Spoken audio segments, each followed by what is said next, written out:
What's going on, everybody, and welcome back to BigAlphGaming. In the last episode, we made our way through the Lost Tower, and before that, we went through the Silesian Ruins, so we're pretty much done with everything that there is to do in Silesian Town. I'm not going to waste any time here. I'm just going to rip it and start heading up north. There are a few berries we can snag over here, so let's go ahead and we will do that real quick. Let's snag some what would evidently be pineapple berries. And then what are these? Maybe raspberries? There we go. So we'll pick those up real quick as well. And then the last two are still sprouting, it seems. So we can't do anything with those right now. But yeah, let's go ahead and we will go face this trainer. You know what? I just realized I actually need to heal up the team real quick. So let's go ahead and we'll do that. I'm not going to be facing this Geodude. But man, I should have been a little bit more prepared here and raised up or healed up the team real quick. So yes, Pikachu took a little bit of damage in the Lost Tower last time. Not a huge deal. He is up to level 25 now, so I'm hoping that he'll be able to at least take out a few of the trainers on the next route in the game here by himself. If not, I know there are at least 2 double battles, so Empoleon will be there to help him out along the way. But yeah, I think there's one trainer that has like a, oh man, what is it? Like a Chansey or maybe just like a Cleffa or some, not a Cleffa. Happiny, that's what it is. The trainer has a Happiny and it gives out like a ton of experience. So I'm hoping we'll be able to take that thing out at the very least. But yeah, let's see what this Rancher has first here. Rancher Marco is going to send out a Ponyta, so yeah, we don't have anything super effective against it at the moment, but maybe, you know, we can just rip like a Secret Power and see how much it does. Flame Wheel's definitely going to hurt. Yeah, ooh, about a third done. We probably won't even do a third to this thing, so yeah. Oh, but we get the sleep. That helps. Alright, that's exciting stuff there. Let's go ahead and we'll rip a Shadow Sneak this time. We get the Quick Claw boost. It was already going to go first anyways. Ponyta's just ready for a nap. So, oh wow, that did more than I thought. We got a critical hit out of it as well. So fortunately, we're going to be able to take this thing out. And yeah, the experience will be great for us. It would probably be like 800 to 900 just from this Ponyta. So very happy with that. And we did get a little lucky there. All right, 781, not half bad. But yeah, we're all the way up to 26, so I will certainly take that. He says, ha ha ha, your Pokemon sure make something. Didn't read it in time. All right, let's go ahead and we'll see who's next here. We're going to have to run away from this wild Pokemon first, and then we'll have to hop on our bike and ride up the ramp that way because we can't quite get up there without our bike. Fortunately, I registered it last time, so we'll be good to go there. And yeah, we get in a little double battle here with these twins. So let's go ahead and we will face them. Terry, yay, we're going to battle with lots of Pokemon. Yay, we're all going to battle. Now you can see there's a couple trainers on the right as well, a couple of ranchers there. I remember when I would play this game growing up, I loved to use the Versus Seeker and just kind of like raise up my Pokemon on this route specifically. Like I would take a lot of time like to train up my team, normally to like level 40 for like every team member, which I know is just absurd, but for some reason I just decided to do that. Whenever I was playing the game, I always like to be over leveled, and this was the route that I would do it because that little trainer Ma or Pa and Bell duo, I believe it has, they have like a Rapidash, and I think a Ponyta and a Rapidash. And so it was just great experience. And that was kind of just the spot where I always would train up the team. So, but yeah, obviously not doing that here. We already have a level 40 Pokemon, so that would just be a little bit overkill. Certainly, of course, it would be helpful to have our Duskull up at that level. We would have a Dusclops by then, but yeah, until then, you know, I'm not going to overtrain these guys. But yeah, we've got an Elekid here. I'm pretty sure that's our first Elekid sighting of the game. Let's go ahead and we'll use Shadow Sneak again. There we go. The Quick Claw boost hits. Oh man, that sucks. All right, gonna have to take a Thunder Shock here. Should probably do a decent chunk. All right, not too bad. I really thought it would do more than that. We could definitely use a little trip to heal up here. Shockwave. Alright, that's going to do good amount of damage there. Probably got like 9 health left, I would guess. 12, okay.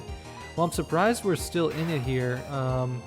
Hopefully we can survive one more shockwave because I would really like the experience. Calculations correct, I think we would have exactly 1 hit point left if it does the same as last time. Nope. That's pretty tough. That is really brutal, actually. I honestly think I'm going to revive our Duskull there because... Oh, what am I doing? Because the Happiny gives so much experience, we needed to go to Duskull. Alright, we're going to switch out. We're going to switch over to Togepi because it's probably the weakest team member, and then we're going to revive our Duskull. So not the most conventional, but I'm hoping that this Happiny will be able to knock out our Togepi somehow. I'm not sure what moves it has, but in some way. Yeah, we've got 4 revives, so I'm not too worried about that. Feels like a good time to use one. And yeah, it's just going to use Copycat, so obviously not doing anything there. Oh, it... Whoa! That was not what I was expecting. I thought it was like... I thought Copycat... How did that not even kill it? Alright, whatever. We're going to use Growl on this thing and hope that it will...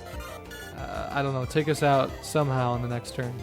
We're just going to keep lowering its attack here. Sweet Kiss, so maybe we'll kill ourselves in confusion.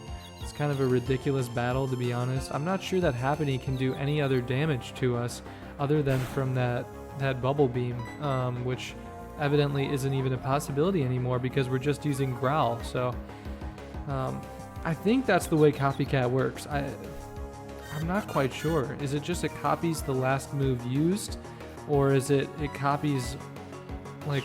Alright, let's see what it does here. It's going to use Growl. Alright, maybe it's just it copies the last move used by you. So we need to just kind of kill ourselves in confusion here so we can... Why is it only doing 1 hit each time? I guess it's because our attack got lowered. Oh my goodness. This is ridiculous. I mean, we would have to hit ourselves in confusion 6 more times in order to take any sort of damage. That's going to be quite a nuisance. I wish there was some way that I could just knock out Togepi just on its own, but I don't think it's worth it for me to wait for 5 more times of confusion to get in the way here. This is such a nuisance, guys. I really thought that we would be able to switch on over to our Duskull and take care of business a little bit easier. I guess we're going to get to see a little wide variety of moves here. We're going to see a Magnet Bomb. That's always exciting. Copycat just fails. Man, another Metronome. This is ridiculous. Now we use Disable, so wow, the only way that we could possibly take damage just screwed us over. Alright, I think it's just time to switch over to this Duskull at this point. I just don't see how Togepi's going to die any other way. Man, that just really screwed me over. I can't believe a level 6 Togepi is just gonna get all this experience from this happening. I thought I was being surgical about it, but oh well. Alright, let's go ahead and we'll just have to use a secret power here. Imagine like we get knocked out from confusion and the Togepi just gets all the experience. That would be so ridiculous, but yeah, that'll do it for the Happiny. It sucks only 400 or 600 or whatever is going to Duskull. And we really could have used that for him. That's so frustrating. Togepi, man, just flying up levels all the way up to level 10. We're not even using him. What a waste of experience. That's 627 experience I didn't get to use. Sorry guys, should have done that sooner. I know that did kind of just... Alright, well that did waste a good amount of time, and now I need to go back around to get that item. I guess we're fine to just go ahead and do this battle. I hope that we're able to, you know, manage with our Duskull already kind of at half health here. But in any case, yeah, we do have the Ponyta and Rapidash duo here, so plenty of experience to be had for Spookachu for sure. Let's just see what happens. We're going to use the Shadow Sneak on the Rapidash. We're also going to use Bubble Beam. Just going to absolutely blast the Rapidash with damage, see what happens. But yeah, it doesn't look like it's even going to get off an attack on us, which is huge. So goodbye Rapidash, and now we just have the Ponyta to worry about. It's not going to be able to knock us out in one hit, which is huge. And Aqua Bat up to 41 here, so I will gladly take that. Flame Wheel will do probably not much at all to Aqua Bat. There we go. And yeah, that's pretty much going to be it here for this Bell and Pa combo. Spookachu always be getting the Quick Claw boost when he's using Shadow Sneak. Totally irrelevant, but not going to complain about the Quick Claw boost too much. But yeah, that's it for them, and Spookachu will probably grow to 27 here. Yeah, there we go. So happy about that for sure. Just, I'm still a little bit salty about that Happiny experience. I just can't believe all of that went to Togepi. But yeah, that's it for those trainers. I guess I can't face this Jogger here because it is the nighttime while I'm recording. So maybe I'll come back another time and worry about that. But yeah, let's have a chat with this girl. You can snag TM51, I believe it's Roost. It heals up your Pokemon. I think it's only flying type Pokemon can learn it, but yeah, it just kind of heals them up. Like one of those like recover type of moves. But yeah, let's go ahead and we will heal up the team real quick here. And then I guess we got to go snag the item, and I think there's one more trainer to face on that route before you head into what is seemingly the Battle Café. And there's quite a few trainers in there, so it should be another good spot to get some experience. So let's just get right back to it. We'll hop on the bike, and I guess that's kind of a waste because we can't be on our bike for this little patch of grass. I'm not quite sure why they do it that way, that you can't use your bike in this grass, but in any case, that just is the rule. So let's snag this item here, and a Super Repel, definitely worth the extra trip because I don't want to be running into wild Pokemon. And I'm pretty sure this is the last trainer we have for the route here. And then it's on to Veilstone City is kind of the next course of action before, or I guess just after the Battle Cafe. But yeah, let's go ahead and we will take out this Magby here. We're just going to keep rolling with Shadow Sneak. Seems like it does the most amount of damage for us. Although I was definitely happy when we had the Secret Power put that Ponyta to sleep. That was elite. But, ooh, man, this smoke screen is doing a number on us here. But, alright, Shadow Sneak is going to get really close to taking this thing out. Alright, not quite there. Hopefully our next attack will just be able to hit because our accuracy is super low here. Come on. Alright, there we go. I might need to switch out to Empoleon just for this next one because I'm worried that Spookachu's not going to be able to hit a thing. And yeah, Togepi, not even worth the experience anyways. Our Togepi could probably knock this Togepi out. But yeah, we'll just take care of business with Aqua Bat here. Should be no problem. Yeah, level 23, so I guess that Togepi's not very happy because when I previously had Togepi, I would like run around on the cycling road and get it to evolve into Togetic at level 2, which was a huge waste of time. Like, guys, like you would probably think that I'm absolutely insane for doing this, but like I would literally run, I think it's like 56,000 steps in order to max out a Pokemon's happiness or like something crazy like that. Like 256 steps times I think 185 like happiness points that you need to get it up. So in any case, that's what I would always do every time, and it took so long. Like it would be like 2 hours straight of just riding up and down cycling road, but like it was just worth it for me. Like I loved it so much. All right, I just calculated, I think it was 47,000 steps that I needed to do, but in any case, either one is still an absurd amount of steps. It took forever. But I wanted to get Togetic as early as I possibly could. I would do the same, like if I had a Riolu and wanted to get it into Lucario, I would just max out the happiness for a few hours of just riding up and down on cycling road, and yeah, then I would get the evolution as soon as possible, which was awesome. So yeah, you don't really see level 2 Lucarios all that often, but I was certainly happy with it. And yeah, I guess feasibly you could have a level 2 Togekiss as well, because you could immediately evolve it if you have a shiny stone. It just was, unfortunate that you don't get a shiny stone until super late in the game. Like, I think you have to have, I think the first one is in... Oh man, I think it might not be until Canalave City or Canalave City, however you say that. Probably Canalave. And then I think there may be one in the bog after Pastoria City. I can't quite remember because the Dawnstone's definitely in that bog after Pastoria City, but I can't remember if the shiny stone is there. So either way, it takes a long time to get a Togekiss in this game, and so it just was kind of a waste for me to kind of just waste all of that time getting a Togetic at level 2 because I couldn't even evolve it into Togekiss right away.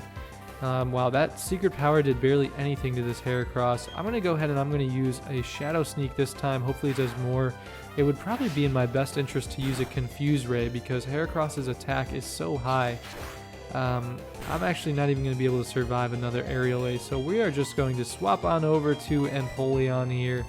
Feels like the safer bet, and then we'll heal up Duskull afterwards. But yeah, this Heracross is definitely doing a number on our team. The attack's just insanely high. It probably would have been smart for me to use a Confuse Ray on that thing, because if it hurts itself in confusion, it's going to do a ton of damage. But in any case, mistakes were made, lessons were learned, we move on. But yeah, Collector Fernando says knowledge alone isn't everything, And let's go ahead and we will heal up our Duskull real quick. What do we have? I think a super potion should be sufficient. Probably could have just used 2 regular potions, but it's fine. I think we have 2 more trainers to battle in here. I think these 2 will face you. Alright, I'm a collector and I love honey. So this guy is a collector, but it seems strange to me that he's a collector of honey? Oh, whoa, a Munchlax. Guys, Munchlax are so rare. All of you probably know this already, but one of the rare, actually, I think it is the rarest Pokemon in the entire game.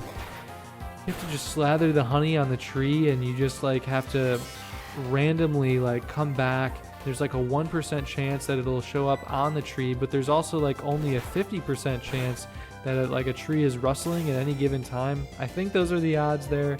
So just extremely unlikely for you to find a Munchlax, but super cool to see. And no wonder he loves honey so much, because he's just slathering every tree in the game with that honey so he can snatch up this Munchlax. But I'm glad he finally got it. I think our rival's the only other Munchlax that we get to face in the game.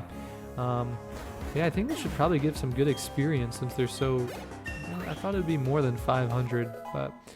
Alright, in any case, we're up to 28, already grown 3 levels so far. Could be close to 4 if it was, we were able to get the KO and the Happiny, but I gotta let that go. Alright, this guy tells us about the Psyduck that are huddled outside. We can't do anything about that right now, so we can do that later on. But yeah, that's all the trainers in the Battle Tower, or the Battle Cafe. And then, of course, their signature thing is the Moo Moo Milk. So we'll buy a dozen Moo Moo Milk. Restores 100 HP at a time. Excellent value. I'm actually going to do even more than that. I'll get 2 dozen. Should heal up our Duskull probably for the next 20 episodes. So I will gladly take that. We don't need another batch, but yeah, the guy mentioned that there are some Psyduck huddled outside. So we can't do anything about this right now. We have to wait until Cynthia gives us the secret potion so we can use that on them, heal them up, nurture them, give them what they need to, move away and just take care of business. But yeah, that's going to do it for this episode, guys. In the next episode, we're venturing into a thunderstorm here, rainy days all around, but yeah, we're going to make our way into Veilstone City in the next episode. So thank you all for watching, and I'll see you all next time.